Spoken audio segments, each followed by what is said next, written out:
Hi, this is your host, Lori Moilov with the Limitless podcast. And today I have founder and CEO Sankar with me. And I have a question for you about being a CEO and a founder. How do you balance your time? How do you manage your wellness? I didn't really have a good balance till we had COVID, and during that time, I picked up road biking.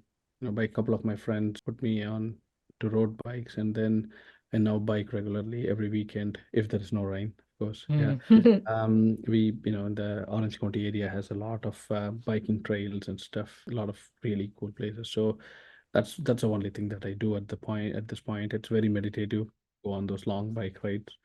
I think that, and have my family, they keep me grounded.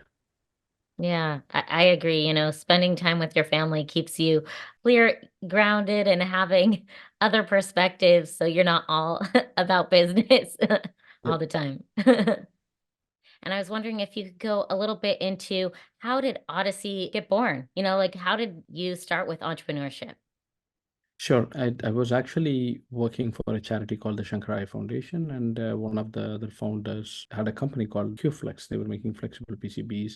He brought me in to help him make some speakers. There was our CTO Drag was also looking for something to do, and that's how we came together. And Alex, my other friend, joined, and we started Odyssey. Our initial idea actually was to make speakers. We did not know about. We didn't do much research into headphones at that time.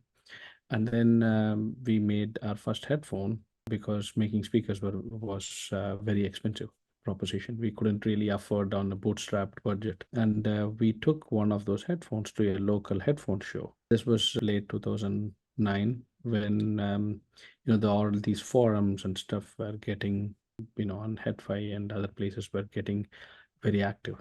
So the people on HeadFi, which is a forum that still is probably the most popular audio forum today, they started talking to us and encouraging us to actually make these headphones. And we made our first headphone called LCD2, and it took off. And that's how we have been in this business. Yeah, and my question for you, because I'm right now rocking the LCD fives. My question is, how did you once you kind of got into the headphone market, how did you get into other areas? Because, I'm an audiophile, and then there's also video gamers who love rocking the Odysseys. So I guess, how did you kind of figure out once you started with the idea, how did you start like flourishing and coming up with different iterations? Initially, it was just audiophile headphones. And if you look at our first headphones, they were all made out of wood, the wood rings and stuff, primarily because it was cheaper to do wood rings. Plastic injection molding was expensive, and we were still bootstrapped at the time. And as we started expanding and started selling our first headphones, immediately, because of the accuracy of our headphones, professional users like musicians and sound engineers almost immediately started using them as well. And that gave us a second market to immediately latch onto. Right. And then we wanted to expand the market as we started. We had our factory here in Los Angeles. We were making all these drivers, and we wanted to expand out of these what I call niche areas into a little bit more broader area. And our first attempt to do that was actually a headphone called the Elite with lightning connectors. At the time, Apple had ditched the headphone jack, and lightning connector was becoming popular. So we made a headphone, and Apple put us in the Apple stores at that time because that was the first headphone with a lightning connector that came to market, and that gave us a huge marketing, exposure. But then soon we realized that to go into the mainstream audio business requires a lot more investment and a lot more scalability, which we did not have at that time. So we decided to look for more niche, I won't say niche areas, but more areas where people talk to each other more, and there's a community and stuff, like pro audio or audio files.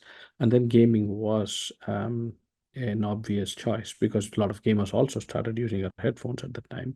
So, but one thing that was different about gaming headphones is there's a lot of small nuances that you have to get right. You can't just slap a microphone and call it a gaming headphone. You need dual endpoints for USB, low latency audio. So we worked on all those things. I think Maxwell is probably one of the best reviewed gaming headsets now, and that's how we got into the gaming market. Yeah, wow. So it's kind of coming with different iterations and kind of observing how the market takes to the different products that you're creating. Can you go into maybe I know your story is really inspirational in the sense of your business started in the garage, and a lot of amazing businesses kind of start that way.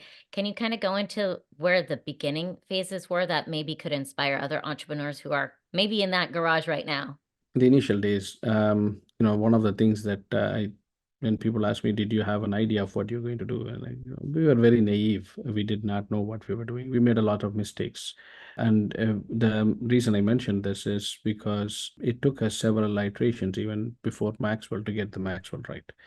It's there are a lot of bigger companies with much more money and resources, and we are a small niche player, and we are so it is important for us to create differentiated products.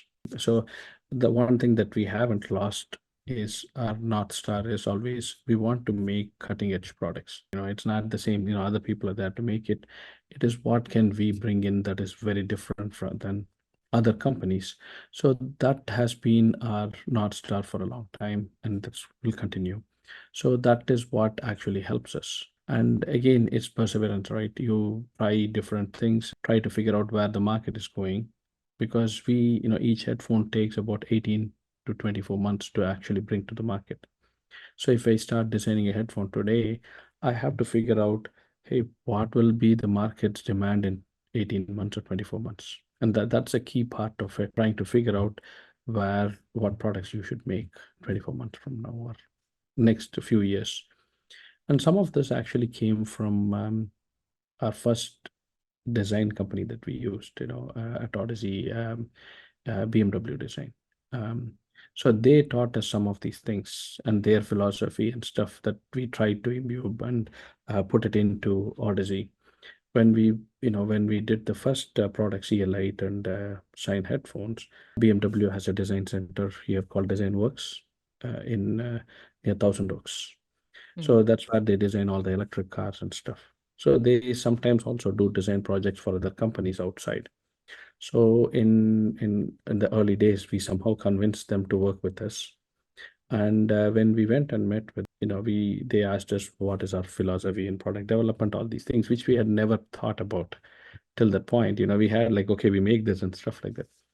So Neil Brooker, their director of design at that time, sat us down and explained to us how they think about it in their own way.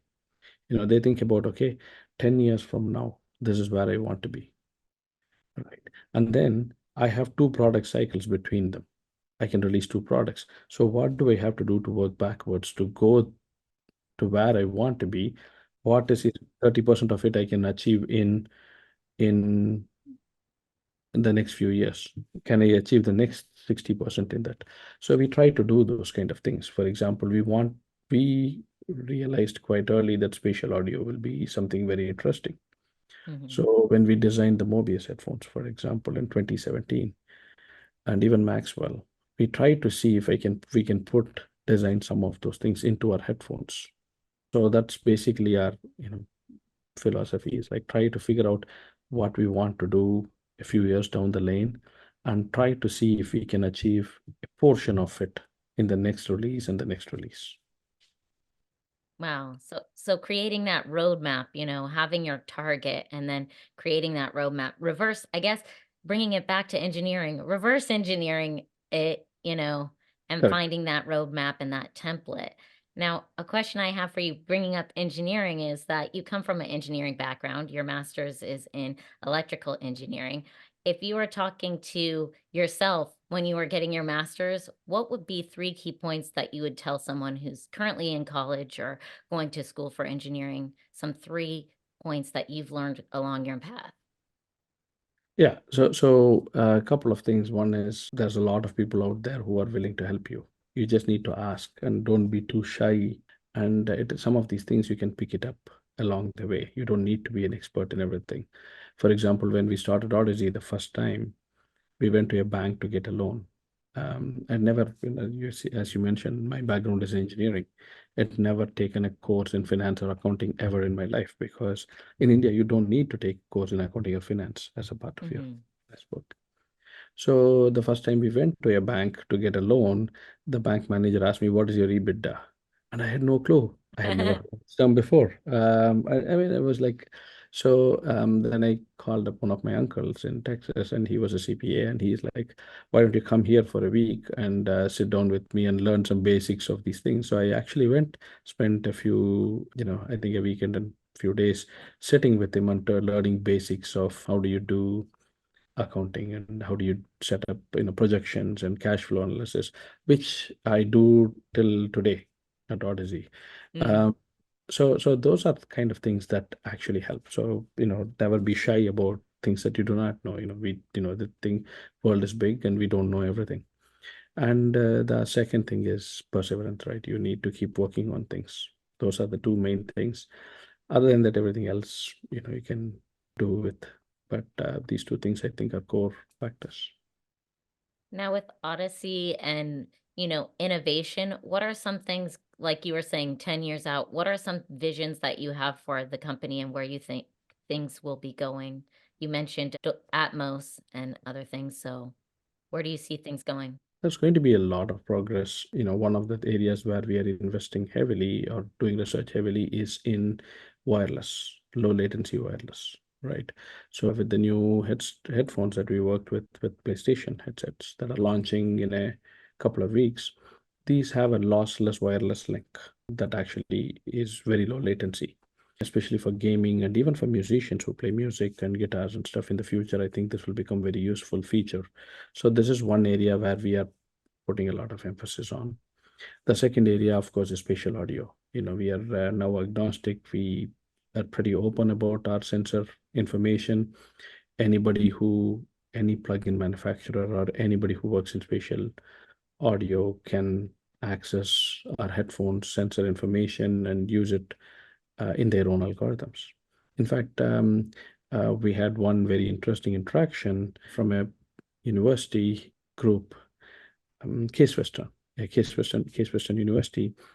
They are doing research on Earth's magnetic field and how it Mm, gets affected by the solar winds and solar flares.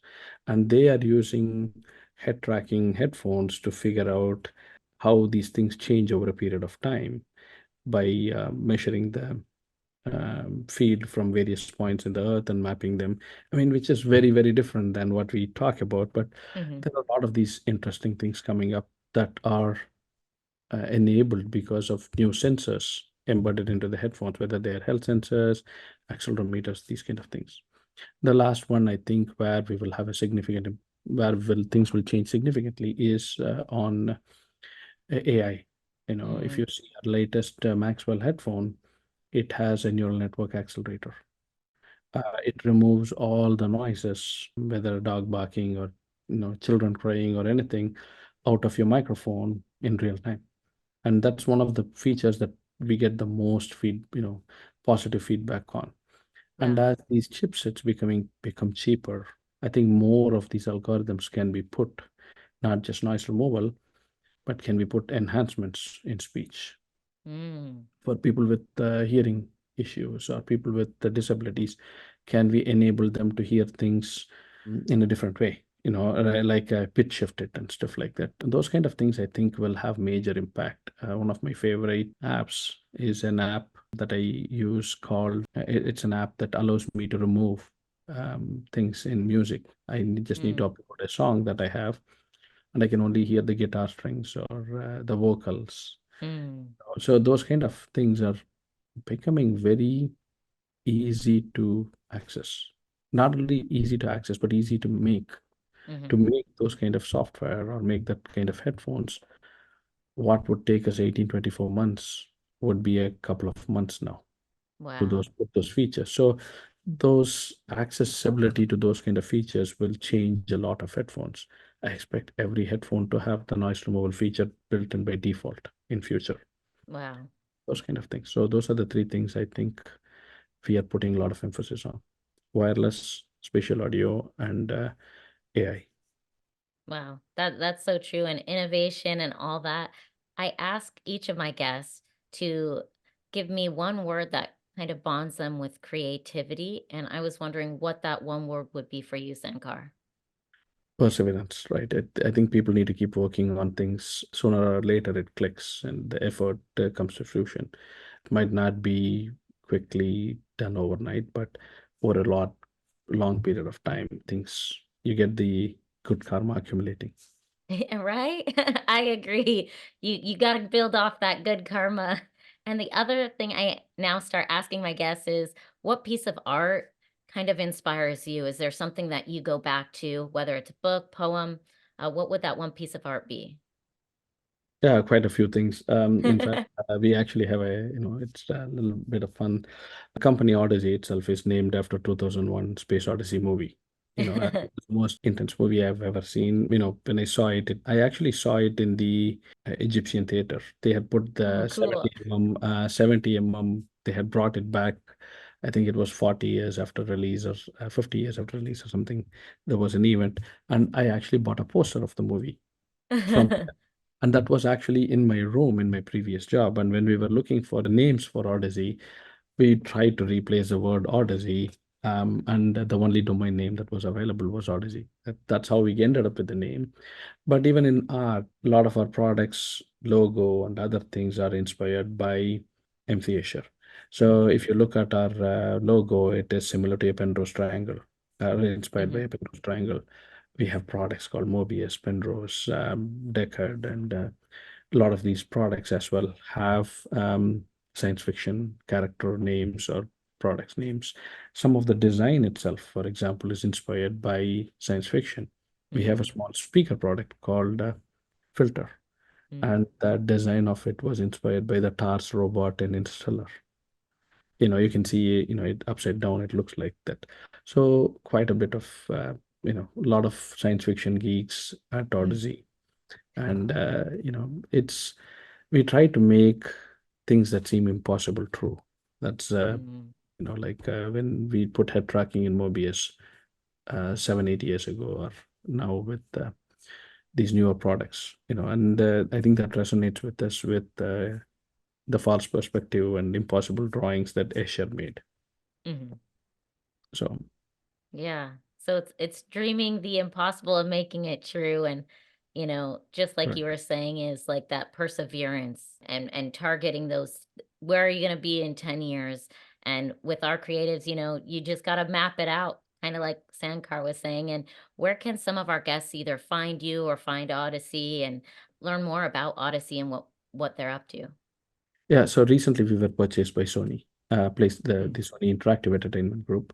So we are now working with them on the PlayStation products as well. But you can find Awesome. us on Odyssey.com. So Odyssey will be an independent entity making our own products. Hmm. We'll also work on PlayStation products. So you can find us on Odyssey.com or on Twitter, Instagram, everywhere. Um, and it's quite easy to find us. And but we are also one of the few people who manufacture a lot of things locally. We are in Yeah. Orange County, we are in Santa Ana. We are probably the biggest transducer manufacturer in the US now, Wow. because we make all the transducers for Odyssey headphones and also the new PlayStation units here in LA. So we have a factory on 405 and Harbor, and Mhm. we do, people can email us and then come visit us if they want to. Yeah, and I know that you also have a fun YouTube video. I'll make sure to include that in our podcast links so that they can get a tour virtually too, because I know we have some international listeners as well. So Yeah, thank you so definitely. much, Sankar, for contributing your awesome innovation and creativity to the Limitless podcast. Thank so much. Thank you. Thank you for having us.